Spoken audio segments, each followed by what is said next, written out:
Ukraine के Kherson पर रूस का कब्जा, कब्जे की पहली तस्वीर आई सामने। खेरसन में रूस के खिलाफ भारी गुस्सा, रूसी फौजियों से भिड़े आम लोग। दक्षिण यूक्रेन का अहम बंदरगाह है खेरसन, खेरसन पर कब्जा, रूस की बड़ी जीत। यूक्रेन ने भी कबूली खेरसन पर रूसी कब्जे की बात, जंग में कई रिहायशी इमारतें तबाह। काला सागर में रूसी मिसाइल के चपेट में आया जहाज, बांग्लादेशी जहाज पर गिरी रूसी मिसाइल। बोलिविया पोर्ट के नजदीक जहाज पर हमला, जहाज पर मिसाइल हमले में एक यात्री की मौत। खार्किव पर रूसी सेना का जबरदस्त हमला, मिसाइल हमलों में तबाह हुआ खार्किव। खार्किव में आज भी शहर के बीचों बीच गिरी मिसाइल। ओखी कर्ता में भी रूसी हमलों से भारी तबाही देखी गई। यूक्रेन के राष्ट्रपति को लेकर रूस का बड़ा बयान, रूस ने जेलेंस्की को बताया यूक्रेन का नेता। रूस ने कहा कि जेलेंस्की की सुरक्षा की मांग पर हो रहा है सकारात्मक विचार। रूस ने जेलेंस्की पर साधा निशाना, कहा जेलेंस्की ने अपने लोगों से झूठ बोला। यूक्रेन के राष्ट्रपति पर रूस का बड़ा आरोप, कहा जेलेंस्की ने अपने देश को जंग में झोंक दिया है। दूसरे दौर की वार्ता पर शंका के बादल, रूस के विदेश मंत्री ने कहा कि जेलेंस्की को अमेरिका के इशारे का इंतजार। यूक्रेन के निकोलेव शहर में खतरे का सायरन बज रहा है, हवाई हमलों का अलर्ट जारी किया गया है। भीषण विस्फोट से दहला राजधानी कीव का मेट्रो स्टेशन, रूसी हमले के निशाने पर रक्षा मंत्रालय के पास का इलाका, नगर परिषद के दफ्तर पर भी बरसे गोले। रूस से जारी जंग के बीच यूक्रेन के राष्ट्रपति का बयान, कहा हमारे देश में कोई नहीं जीत सकता। जेलेंस्की ने एक हफ्ते में 9,000 रूसी सैनिकों के मारे जाने का दावा किया है। रूसी सेना को यूक्रेन से घर जाने का संदेश। पहली बार रूस ने जारी की यूक्रेन के साथ जंग में मारे गए सैनिकों की सूची। रक्षा मंत्रालय का बयान, अब तक युद्ध में मारे गए 498 सैनिक, 1,557 हुए घायल। 2,000 से ज्यादा यूक्रेनी सैनिकों के मारे जाने की खबर है। 3700 से ज्यादा के घायल होने का रूस दावा कर रहा है। संयुक्त राष्ट्र महासभा में यूक्रेन पर हमले को लेकर निंदा प्रस्ताव पास, 193 देशों में से 141 ने रूस के खिलाफ वोटिंग की। संयुक्त राष्ट्र महासभा में 5 देशों ने रूस का साथ दिया है। भारत, चीन, पाकिस्तान समेत 35 देशों ने वोटिंग से दूरी बनाई। यूक्रेन के उप विदेश मंत्री को जिनेवा में संयुक्त राष्ट्र मानवाधिकार परिषद की बैठक में किया गया सम्मानित। सदस्यों ने अपने सीट से खड़े होकर और ताली बजाकर मंत्री का सम्मान किया। एक दिन पहले रूसी विदेश मंत्री के संबोधन के दौरान 100 से ज्यादा सदस्यों ने वॉकआउट कर दिया था। दुनिया के ज्यादातर देशों के प्रतिबंधों की मार झेल रहा रूस, वेनेजुएला उसका समर्थन करता हुआ नजर आया है। राष्ट्रपति ने कहा है कि हम रूस के साथ जारी रखेंगे हर तरह का व्यापार।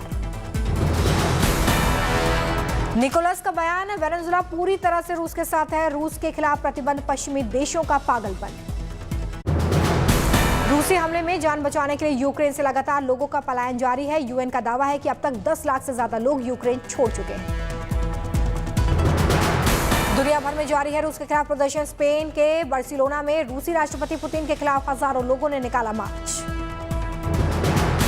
जर्मनी के लोगों ने स्टैंड विद यूक्रेन के नारे लगाए। इटली में भी लोगों ने कैंडल जलाकर शांति की अपील की है। नीदरलैंड के द हेग में ट्रिब्यूनल ने रूस के खिलाफ युद्ध अपराधों की जांच शुरू की।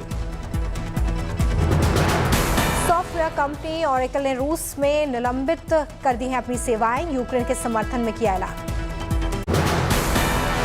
यूक्रेन की सेना को मिला अमेरिका का साथ। यूएस ने भेजी 200 स्टिंगर मिसाइल्स। रूस के 4 बड़े बैंकों पर एक्शन। जापान में स्थित संपत्ति होगी जब्त। यूक्रेन के समर्थन में पोलैंड बाल्टिक का दौरा करेंगे अमेरिकी विदेश मंत्री एंटनी ब्लिंकन। रूस यूक्रेन जंग के बीच क्वाड की वर्चुअल बैठक, आज पीएम मोदी होंगे शामिल। जापान एयरलाइंस का बड़ा फैसला, यूरोप की सभी उड़ानें रद्द करेगी कंपनी। दक्षिण यूक्रेन की ओर से तेजी से बढ़ रहे हैं रूसी सैनिक। जैपोरिझी शहर को घेरा। जयपुर ओजी शहर का रास्ता पूरी तरह से बंद हो गया। लोगों को घरों में रहने के निर्देश दिए गए। रूस का S-400 डिफेंस सिस्टम के साथ युद्धाभ्यास, दुश्मन के हवाई हमले को नाकाम करने का युद्धाभ्यास। रूसी राष्ट्रपति पुतिन को फ्रांस का बड़ा संदेश, पेरिस के म्यूजियम से हटा पुतिन का पुतला। पुतिन का पुतला हटाने पर ग्रेविन म्यूजियम का बयान, हिटलर जैसे लोगों की जगह नहीं। लगातार तीसरे दिन बंद रहा मॉस्को का स्टॉक एक्सचेंज। पश्चिमी देशों के लगाए प्रतिबंधों की वजह से आर्थिक प्रभाव को सीमित करने के लिए मॉस्को स्टॉक एक्सचेंज को बंद किया गया। यूक्रेन के खिलाफ युद्ध छेड़कर रूस को बड़ा नुकसान हो रहा है, देश छोड़कर जा रहा अमीर तबका। 24 से 27 फरवरी के बीच 200 से ज्यादा प्राइवेट जेट रूस से रवाना हुए हैं। फरवरी में करीब 1000 निजी जेट विमान रूस से निकले। यूक्रेन के जरूरतमंद लोगों तक सामान पहुंचाने के लिए अपनी क्षमताओं का उपयोग कर रही है अमेज़न, कंपनी के सीईओ ने जानकारी दी। अमेज़न यूक्रेन के लिए मानवीय सहायता के रूप में $10 मिलियन भी देगा। यूक्रेन में एयर अलार्म ऐप लॉन्च किया गया, जिसमें यूक्रेन के डिजिटल ट्रांसफॉर्मेशन मंत्रालय के सहयोग से एजक्स सिस्टम और आईटी कंपनी एसटी ने इसे बनाकर तैयार किया है। ये ऐप उपयोगकर्ताओं को स्मार्टफोन के साइलेंस और स्लीप मोड में भी हवा, रसायन, मानव निर्मित या अन्य प्रकार के नागरिक सुरक्षा प्रणाली अलार्म के बारे में तेजी से अलर्ट करेगा। ऑपरेशन गंगा के तहत ग्लोब मास्टर से आए 798 छात्र हिंडन एयरबेस पर पहुंच गए। केंद्रीय मंत्री अजय भट्ट ने छात्रों का वेलकम किया है। जंग के बीच यूक्रेन से निकले करीब 17,000 भारतीय ऑपरेशन गंगा के तहत लाए गए करीब 4,000 से ज्यादा लोग। आज यूक्रेन से 3,000 से ज्यादा भारतीयों की वतन वापसी की जाएगी, सिविल एविएशन मंत्री ज्योतिरादित्य सिंधिया ने बयान दिया। यूपी में जारी है छठे चरण का मतदान, 10 जिलों की 57 सीटों पर वोटिंग जारी। 676 उम्मीदवारों की किस्मत का होगा फैसला। 2 करोड़ 15 लाख मतदाता करेंगे मतदान, शाम 6 बजे तक होगी वोटिंग।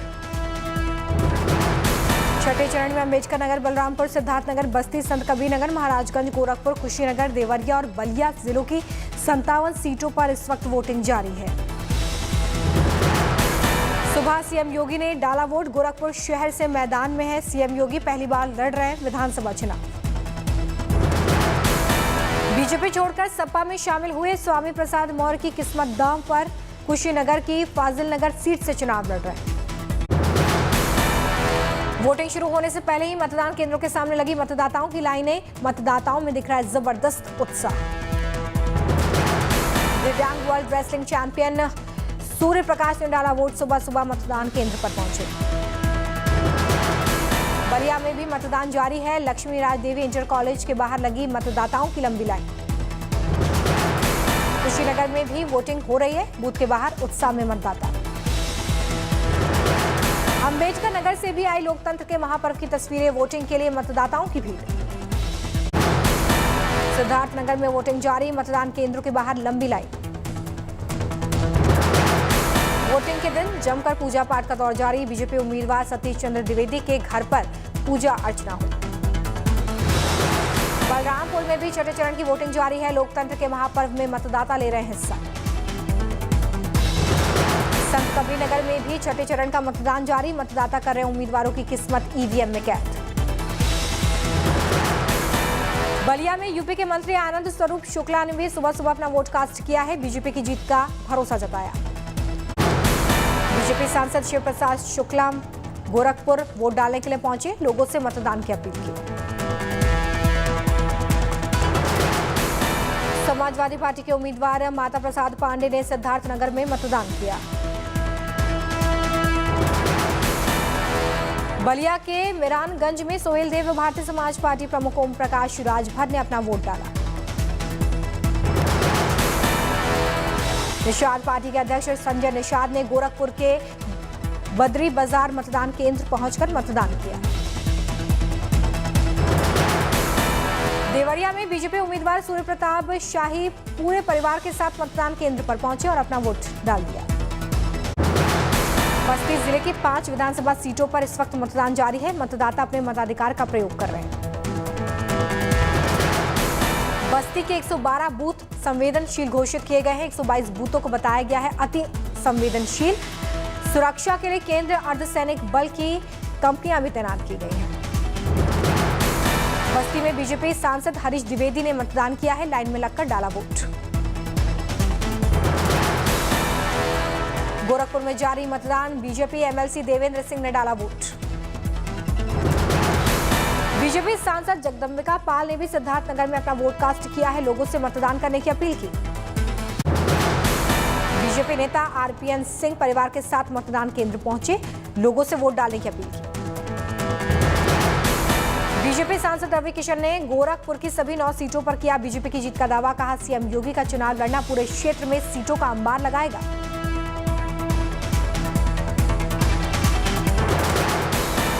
बुलडोजर उन लोगों पर चलता है जो समाज के लिए खतरा होते हैं। बुलडोजर उन पर चलता है जो कानून व्यवस्था को डराते हैं, जनता को डराते हैं।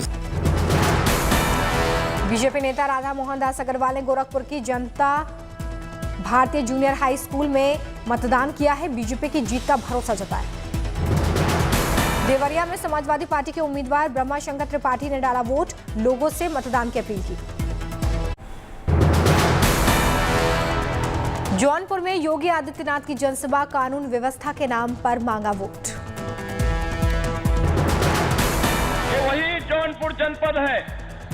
याद करिए, कानून व्यवस्था, समाजवादी पार्टी की कानून व्यवस्था के खिलाफ भारतीय जनता पार्टी के प्रदेश बंद के दौरान उत्तर प्रदेश शासन के पूर्व गृह राज्य मंत्री स्वर्गीय उमानाथ सिंह को अपने आप को बलिदान करना पड़ा था। वाराणसी में अखिलेश यादव की चुनावी सभा। पश्चिम बंगाल की मुख्यमंत्री ममता बनर्जी रही मौजूद। अखिलेश यादव ने बीजेपी को निशाने पर लेकर कहा कि बीजेपी पहले ही हार मान चुकी है। उसके नेता लोगों से माफी मांग रहे हैं, लेकिन जनता उन्हें माफ नहीं करेगी। के प्रत्याशी आपने देखे होंगे, आज जनता से माफी मांग रहे हैं। कोई दंडवत होकर के माफी मांग रहा है, कोई कान पकड़ करके उठक बैठक लगा के माफी मांग रहा है। बीसीसीआई ने जारी किया नया सेंट्रल कॉन्ट्रैक्ट। चेतेश्वर पुजारा और अजिंक्य रहाणे का बीसीसीआई सेंट्रल कॉन्ट्रैक्ट में डिमोशन। पुजारा और रहाणे पहले ग्रेड ए में शामिल थे, अब ये दोनों खिलाड़ी ग्रेड बी में हैं। टीम इंडिया के कप्तान रोहित शर्मा, पूर्व कप्तान विराट कोहली, तेज गेंदबाज बुमराह को ए ग्रेड मिला है। बीसीसीआई के ग्रेड के 4 वर्ग हैं, जिसमें ए प्लस में खिलाड़ियों को 7 करोड़ रुपए दिए जाते हैं। ए ग्रेड के खिलाड़ी को 5 करोड़, बी ग्रेड में शामिल खिलाड़ियों को 3 करोड़ और सी ग्रेड में शामिल खिलाड़ियों को 1 करोड़ रुपए मिलेंगे।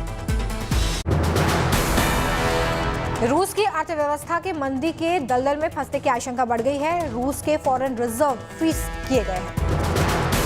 रूस के खिलाफ एकजुट हुई गूगल, मेटा, एप्पल जैसी कई टेक कंपनियां। गूगल और मेटा ने रूस की संचालित मीडिया को अपने प्लेटफॉर्म पर विज्ञापन बेचने से रोका है। गहरा सकता है सेमीकंडक्टर संकट। सेमीकंडक्टर चिप के लिए जरूरी कच्चे माल के बड़े निर्यातक हैं रूस और यूक्रेन। कच्चे तेल की बढ़ती कीमतों को काबू में करने के लिए इंटरनेशनल एनर्जी एजेंसी के 31 देश जारी करेंगे अतिरिक्त स्टॉक। 60 मिलियन बैरल कच्चा तेल किया जाएगा रिलीज। कई टेलीकॉम कंपनियों ने यूक्रेन के लोगों को फ्री कॉलिंग की सुविधा दी है। वोडाफोन समेत 14 कंपनियां रोमिंग का चार्ज भी नहीं लेंगी। अर्थव्यवस्था के मंच पर भारत के लिए शानदार खबर। फरवरी में जीएसटी कलेक्शन में 18% की बढ़ोतरी। चालू वित्त वर्ष में 5वीं बार जीएसटी कलेक्शन में 1.30 लाख करोड़ रुपए को पार कर दिया है। 4 मार्च को विराट कोहली के करियर का 100वां टेस्ट मैच। पीसीए ने स्टेडियम की क्षमता के 50% भीड़ को मैच देखने की अनुमति दी। भारत श्रीलंका के बीच 4 मार्च को खेला जाएगा पहला टेस्ट मैच। मोहाली में होगा मुकाबला। 100 टेस्ट मैच खेलने वाले भारत के 12वें खिलाड़ी बन जाएंगे विराट कोहली। दुनिया में अब तक 70 खिलाड़ियों के पास ये उपलब्धि है।